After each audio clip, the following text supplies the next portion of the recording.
September మాసం 1వ తారీఖు 2024 సంవత్సరం విజయవాడ మహాపట్నంలో బుడవేరు అనే వాగు పొంగి అనేక కాలనీలు నీట మునిగి అనేక మంది ప్రజలు అనగా చిన్నపిల్లలు, వృద్ధులు, బాలురు అనేక మంది నష్టపోయారు. ఈ వరదల వల్ల అనేక మంది నివాసాలు కోల్పోయిన పరిస్థితులు, అనేక మంది ఈ వరదలో వారి తాకిడికి అనేక మంది చనిపోవటం జరిగింది. ఇంతటి గొప్ప విపత్తు ఎన్నడూ కూడా ఈ పట్టణంలో రాని పరిస్థితి.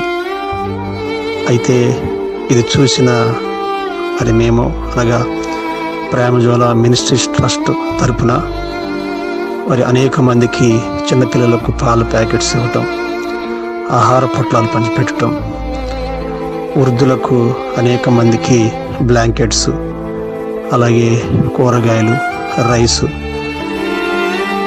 మాత్రమే కాదు అనేక మంది పాస్టర్స్ వారికి కూడా సహాయం చేయడానికి దేవుడు కృప చూపించాడు.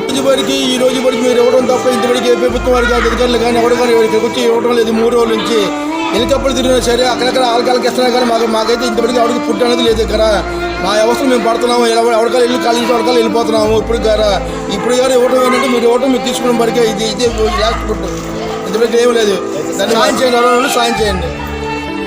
ఈ యొక్క విజయవాడ మహాపట్నంలో జరిగిన పరిస్థితిని బట్టి వరద బాధిత నిమిత్తమై మరి వారికి సహాయం చేయడానికి ప్రేమజ్వాల మినిస్ట్రీస్ తరఫున మరి యొక్క రైసు, అలాగే వెజిటేబుల్స్, అలాగే బ్రెడ్స్, క్లాత్స్, ఇంకా అనేక ఇతరుగా సహాయం చేయడానికి ప్రభు కృప చూపించారు. అందుకు దేవునికి మహిమ కలుగును గాక. మరి ఇవన్నీ కూడా ఇక్కడ రైసు ప్యాక్ చేసాం, అలాగే వెజిటేబుల్స్ ప్యాక్ చేసాం, అలాగే మరి క్లాత్స్ కూడా పంచడానికి దేవుడు సహాయం చేశాడు. అందుకు దేవుని మహిమ ప్రభావం కలిగిస్తూ ఉన్నాం. అదేవిధంగా మరి కొన్ని పాల ప్యాకెట్స్, మరి బ్రెడ్స్ కూడా ఇవ్వడానికి దేవుడు సహాయం చేశాడు. అందుకు మరి దేవుని స్తుతిస్తూ ఉన్నాం. మరి ఇంకా అనేక రీతిలుగా సహాయం చేయడానికి మరి ఈ యొక్క వరద బాధ దేవుడు సహాయం చేస్తూ ఉన్నాడు. అందుకు దేవునికి వందనాలు చెల్లిస్తూ మరి నిమిత్తమే ప్రార్థన చేయండి. మరి అనేక రీతిలుగా ఈ యొక్క మరి ప్రేమజ్వాల మినిస్ట్రీస్ ట్రస్ట్ ద్వారా అనేక రీతిలుగా మరి వరద బాధిత నిమిత్తమై విజయవాడ పట్టణంలో సహాయం చేయడానికి దేవుడు కృప చూపించాడు. అందుకు దేవునికి మహిమ, అందుకు దేవునికి వందనాలు చెల్లిస్తూ ఉన్నాం.